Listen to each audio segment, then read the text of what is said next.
Hi there. I want to talk to you today about exercise and movement. And the reason is because only 24% of US adults meet the recommendations for physical activity in a week. And okay, so let's start with what that means. The recommendation is 150 minutes of moderate intensity physical activity per week. And, there are lots of caveats there that we could delve into. And do we even care about what these recommendations are? But let's just take the recommendations for what they are. There is benefit in moving and, for longevity, for health, for lots of things, right? So let's just take that for what it is and figure out why aren't we doing it? So first, let's discuss the different types of movement that might be helping us meet those recommendations. So first you have exercise itself, or like working out. And so this is like stuff you might do at the gym, whether it's lifting weights or whether it's cardio machines or classes or anything that's going on at the gym. We're going to call that exercise. Maybe it's a dance class or some other kind of fitness classes. Maybe it's any kind of sport, whether it's like softball or kickball or pickleball or tennis or golf or roller derby or crew, or I don't know, anything like that. Maybe it's just walking or biking or running or swimming, something like that. Maybe it's stuff you do in your house in terms of workouts, if you have equipment at home or you have exercise videos, anything in those in that same sort of category. I don't want to get into the which kind of exercise is better than another. That's not really the point of this video. And also, the short answer is the kind that you're willing to do is probably the kind you should at least start with. So anyway, so that's workouts and exercise. The next category of movement is active living, which is movement that you do for another purpose. So, maybe it's part of your job, like you deliver the mail, or you work in an Amazon warehouse, or you work in a place that's really big and there's a lot of moving around, or you're having to lift heavy things as part of your job. And maybe it's things you do around the house, like your housework or gardening, walking the dog. Maybe it's other things like hunting, or maybe you're biking to work or walking to work, things like that. Things that have another purpose, you happen to be moving. Then the third option, and there's probably other ones, these are just the ones I thought of. The third category would be fun. So things that are fun and they also move your body. And these again could be sports or dance and things like that you're doing it because it's fun and then it also happens to move your body. Maybe it's active video games or laser tag or paintball or playing with your kids or your grandkids or your neighbor's kids. Maybe it's water sports or hiking or roller skating or ice skating or. So why are 3/4 of people not meeting the recommendations with all of these things? And I just kind of listed basically off the top of my head. Why isn't the majority of the population being able to do this regularly? So these are some things that I hear, and may not be an exhaustive list, but we can start here.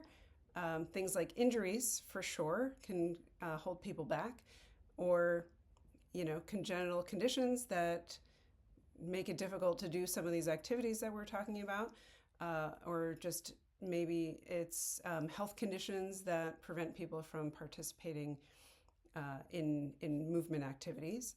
So that's certainly a big category there, and probably beyond the level of this short video to address, but it's possible, given limitations, there are still ways to move that maybe just require a little more creativity, a little more thought.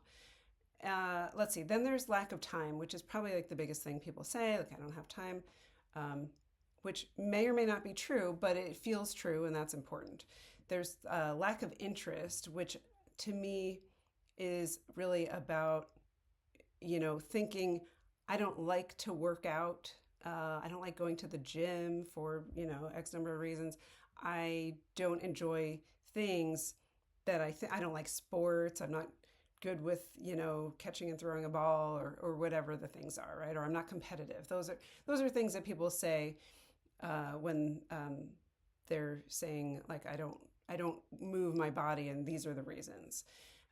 There's also lack of motivation, or again, self-reported lack of motivation. So I'm going to get to that one at the end there. I want to talk about that quite a bit.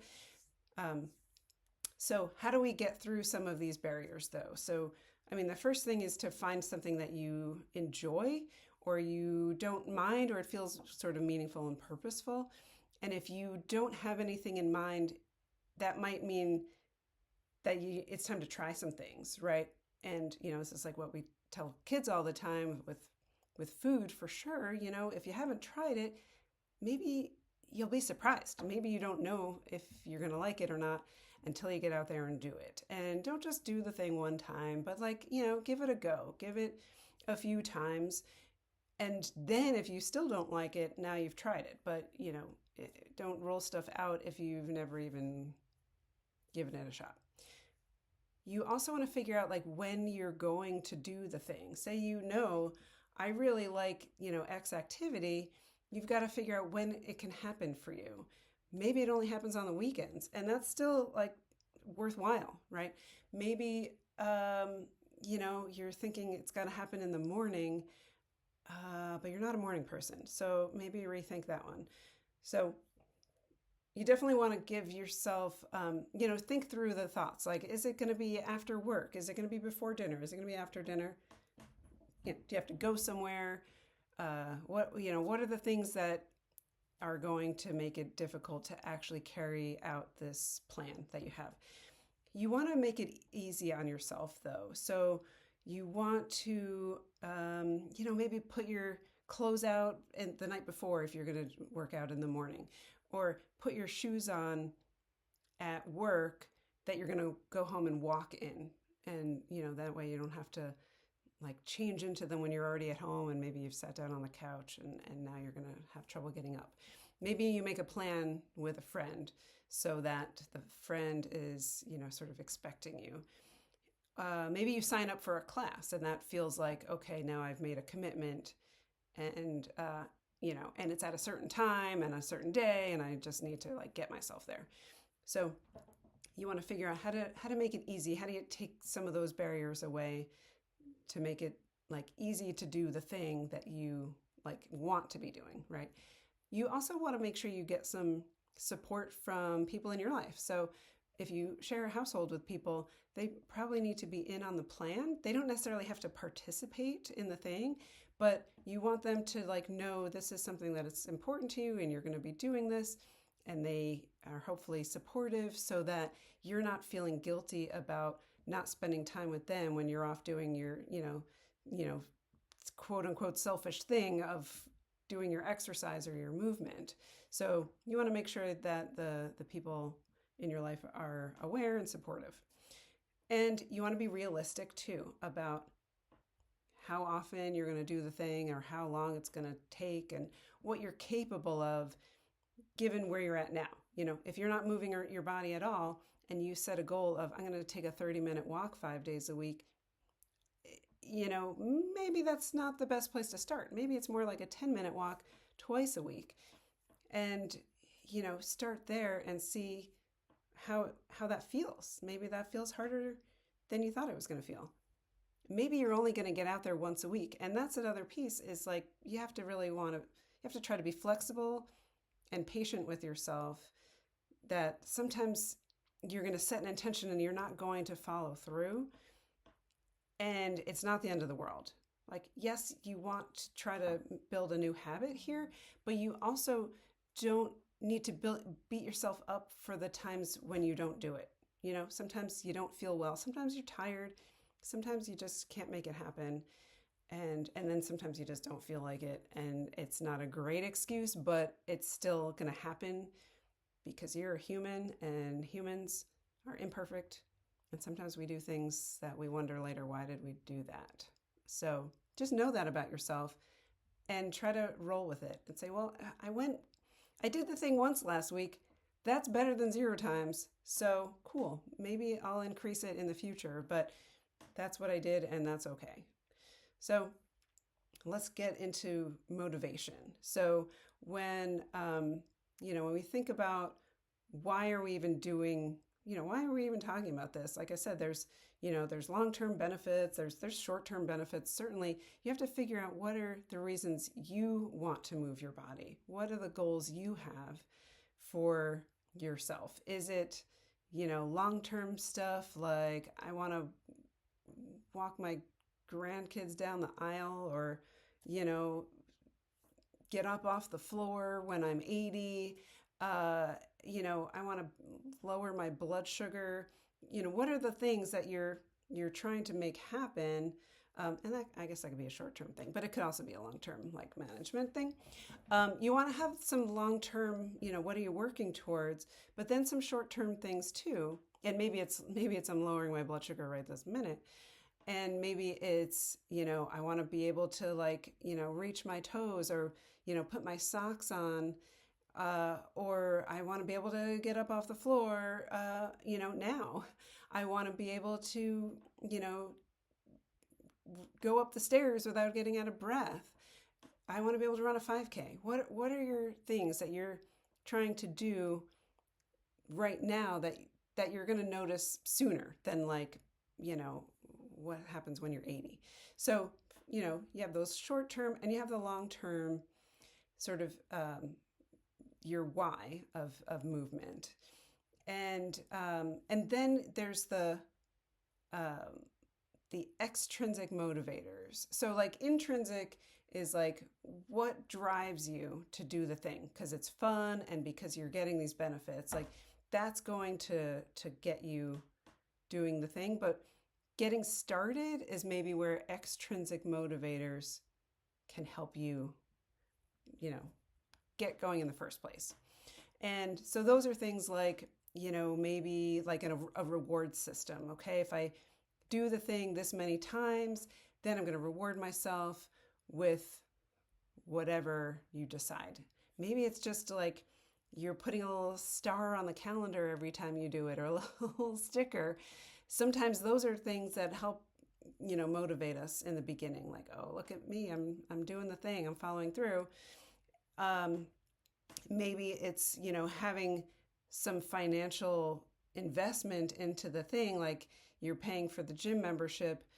And so if you don't go, it's a waste of money. Or you sign up for the class, and if you don't go, you still have to pay for it. Granted, there are plenty of people that have gym memberships and don't use them. So that doesn't, it's not a guarantee, but that could be helpful to have a little financial skin in the game there. One thing, though, we want to be careful with extrinsic motivators. Sometimes it's like your watch, where you're keeping track of your rings, or your closing the rings, or your whatever tracking movement somehow. I don't know. That can be helpful, again, in the beginning to get going, but sometimes it can lead to some, sort of compulsive behavior. And so, you want to be careful with that. If you notice that you're, feeling like I can't go to sleep until I hit my 10,000 steps, or, until I close all my rings, or, I'm not feeling that well today, but I'm going to still do the thing because I like to see that I've accomplished my goal, or I'm on a streak, or whatever. And you want to watch out for that stuff. If you feel like that is not helping you in a healthy way, it's maybe time to turn that stuff off, or, step away from those things. Like I said, hopefully it's just in the beginning to get you going, to build that new habit, but you continue the habit because it's something you're enjoying doing, and you're sensing the benefits. You're seeing, like, wow, look at my fitness level. Look what I can lift, or look, I'm going up the stairs a lot more easily, or I'm, putting my shoes on and I'm not even out of breath, or I can reach my toes, or, I can balance on one foot. Whatever the things are, like, that's happening, and that's keeping you going at some point. But the beginning, getting going, can be the hardest part. So whatever it takes to kind of I don't know, force your hand a little bit.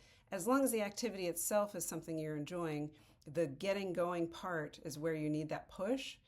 And then,